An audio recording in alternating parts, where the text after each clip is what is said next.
And also, one last thing that I want to address as well is something that she said in the video. She said she doesn't understand why would God be upset if people do these things if it doesn't harm anybody. And when you read in the Bible, it says that there's a way that seems right unto a man, but the end thereof is destruction. So just because we feel like something is right, just because we feel like it's okay, does not mean that it's okay in the eyes of the Lord. And when you read in the Bible, it says pride comes before a fall in Proverbs chapter 16.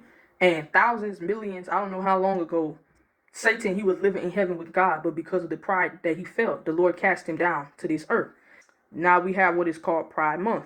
Pride came before the fall of Satan, and pride is celebrated after the fall of Satan. And it just so happens that the rainbow that God put in the sky to symbolize that he would never flood the earth, now it's being used to represent pride, being used to distort what God had originally created. And so the enemy, he aims to distort everything that God has set up. Another thing is when you read Ephesians chapter 5, when Paul is talking about the marriage between the husband and the wife, he compares that to the marriage of Christ and his bride.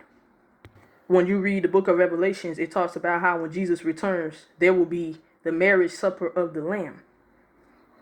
So marriage actually represents and symbolizes the kingdom of heaven. But the aim of Satan is to destroy our union with God. And so he has destroyed the union between the man and the woman because it represents the kingdom of God.